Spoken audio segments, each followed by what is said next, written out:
মাননীয় স্পিকার, আমি বলতে চাই, যারা ৭১ সালের স্বাধীনতাকে মেনে নিতে পারে না, তারা বাংলাদেশের উন্নয়ন চাইতে পারে না। সিটি কলেজে ছাত্রদলের উপরে হামলা করেছে কারা? শিবির। কি অপরাধ ছিল? ছাত্রদল শুধু বলেছে গুপ্ত, ছাত্রদল লিখেছে গুপ্ত। সেই জন্যই তারা একটা গুপ্ত শব্দকে উল্লেখ করে তারা ছাত্রদলের উপর হামলা করে বাংলাদেশের গণতন্ত্রের উপর আঘাত করেছে। আমি মহামান্য রাষ্ট্রপতির ভাষণের উপরে মহামান্য রাষ্ট্রপতিকে ধন্যবাদ জানাতে চাই, এই জন্যই যে তিনি ফ্যাসিস্টের সৃষ্ট নির্বাচিত প্রেসিডেন্ট হয়েও তিনি ফ্যাসিস্টকে ফ্যাসিস্ট হিসাবে স্বীকৃতি দিয়েছেন, ঘোষণা করেছেন জুলাই আন্দোলনের সকলের সাথে। আমরা যারা জুলাইকে সমর্থন করি, তিনিও সমর্থন করেছেন। এখানে লক্ষণীয় বিষয় হলো তিনি কিন্তু সেই ফ্যাসিস্টের নির্বাচিত প্রেসিডেন্ট ছিলেন, সেজন্য ওনাকে ধন্যবাদ জানাতে হয়।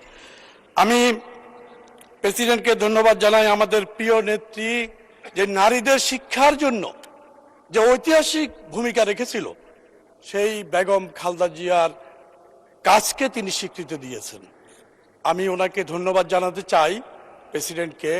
তিনি আমাদের মহানায়ক রাষ্ট্রনায়ক জিয়াউর রহমানের অবদানকে, স্বাধীনতার ঘোষণাকে এবং মুক্তিযুদ্ধের অবদানকে স্বীকৃতি দিয়ে এখানে বক্তব্য দিয়েছেন, সেজন্য ওনাকে ধন্যবাদ জানাতে চাই। মহামান্য রাষ্ট্রপতির এই সকল সেক্টরকে তিনি উল্লেখ করেছেন, বাংলাদেশের সকল সেক্টরের উন্নয়নের জন্য, সেজন্য ধন্যবাদ জানাতে চাই। মাননীয় স্পিকার, সময়ের সাথে সাথে দেখা দেয় নিত্য নতুন প্রয়োজন। রেডি থাকতে হয় প্রতি মুহূর্ত। তাই এলো ইনোভার, যেন আপনি লাইফে থাকেন রেডি প্রতিদিন। Innova, designed for now. আজকে বাংলাদেশ একটি শান্তি ও উন্নয়নের সমৃদ্ধির পথে এগিয়ে যাওয়ার জন্য এই বর্তমান সদ্যজাত সরকার কাজ করে যাচ্ছে। কিন্তু অত্যন্ত দুর্ভাগ্য যে আমাদের এই সংসদের বিরোধী দলের সংসদের ভিতরে এবং বাইরে এই সরকারকে নাজেহাল করার জন্য যে চক্রান্ত চালাচ্ছে, যে চক্রান্তের ভূমিকা অবতীর্ণ হয়েছে, এটা কোনোভাবেই একটি সুষ্ঠু বাংলাদেশে মেনে নেওয়া যায় না। মাননীয় স্পিকার, ৭১ সালের স্বাধীনতা যুদ্ধকে তারা মেনে নিতে পারে নাই। যারা ৭১ সালের স্বাধীনতাকে মেনে নিতে পারে না, তারা বাংলাদেশের উন্নয়ন চাইতে পারে না। মাননীয় স্পিকার, ৭১ সালের জন্ম হয় বাংলাদেশকে তারা মেনে নিতে পারে নাই বলে আজকে সদ্যজাত সরকারের বিরুদ্ধে কাজ করছে।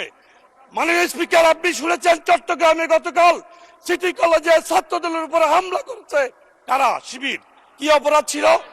ছাত্রদল শুধু বলেছে গুপ্ত, ছাত্রদল লিখেছে গুপ্ত।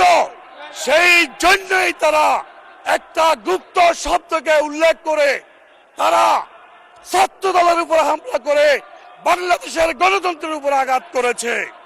মাননীয় স্পিকার, আমি পাহাড়ের জনগণকে ধন্যবাদ জানাতে চাই। পাহাড়ের জনগণ, পাহাড়ি বাঙালি সবাই আমাকে তৃতীয়বারের মতো নির্বাচিত করেছে। সেই পাহাড়ের গণমানুষের জন্য, পাহাড়ের শান্তি প্রতিষ্ঠার জন্য, আমি টেকসই শান্তি প্রতিষ্ঠার জন্য মাননীয় প্রধানমন্ত্রীর দৃষ্টি আকর্ষণ করছি। পাহাড় কৃষি নির্ভরশীল অঞ্চল, সেখানে কৃষকদের প্রাণের দাবি, কৃষককে টেকসই এবং আধুনিক শিক্ষায় শিক্ষিত করার জন্য ওখানকার মানুষকে কৃষি বিশ্ববিদ্যালয় অত্যন্ত জরুরি। পার্বত্য অঞ্চলের মানুষের চিকিৎসা কষ্ট অসহায় লাগে, টারশিয়ারি লেভেলের বিশেষায়িত হাসপাতাল ও মেডিকেল কলেজ স্থাপন করার জন্য আমি আবেদন জানাচ্ছি। মাননীয় স্পিকার, বন রক্ষার জন্য, বন একটা সম্পদ আমাদের দেশের এবং জাতির। বিগত আওয়ামী লীগ সরকার, ফ্যাসিস্ট সরকার বনকে উজাড় করে দিয়েছে, ধ্বংস করে দিয়েছে।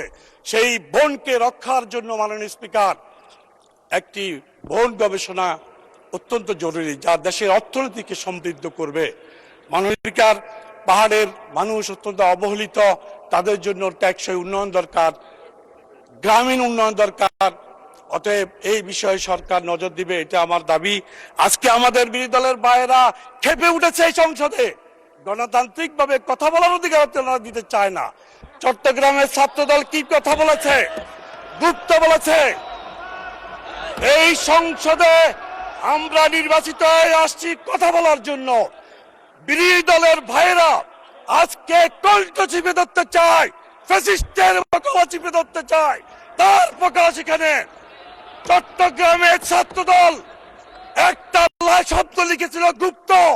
এই গুপ্ত শব্দের সাথে তো কোনোভাবে সংশ্লিষ্টতা নেই।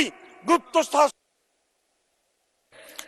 মাননীয় সদস্য, আপনার 1 মিনিটে কনক্লুড করেন। শান্তি 1 মিনিট কনক্লুড। স্থিতিশীলতা তারা চায় না।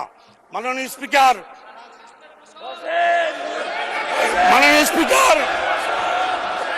আমি বলতে চাই, আজকে সংসদে আমাদের সম্মানিত বিরোধী দলের সংসদ সদস্যরা যে আচরণ দেখাচ্ছে, এতে মনে হচ্ছে বাংলাদেশে আগামী দিনে সুষ্ঠু ধারা রাজনীতি তারা করতে দেবে না, এটাই প্রতীয়মান হচ্ছে। প্রিয় ভাইরা, বিরোধী দলকে আমি এটাও বলে দিতে চাই, আমাদেরকে যারা ভোট দিয়েছে তারা আঙ্গুল চষবে না, বসে থাকবে না, তারা প্রতিবাদ করবে। আমাদের ভোটাররাও তাকিয়ে তাকিয়ে থাকবে না। অতএব আমি তাদেরকে সবিনয় অনুরোধ করব, সরকারকে সাহায্য করুন। ফ্যাসিস্টের মতো বিভিন্ন দলের মতো বাংলাদেশকে অস্থিতিশীল করা ঠিক হবে না। আপনারা আসুন আমাদের সাথে বাংলাদেশকে ফ্যাসিস্টের সময় থেকে ভিন্ন সময়ে আমরা বাংলাদেশকে এগিয়ে নিয়ে যাই। কোনোভাবেই যেন অতীতের ধন্যবাদ।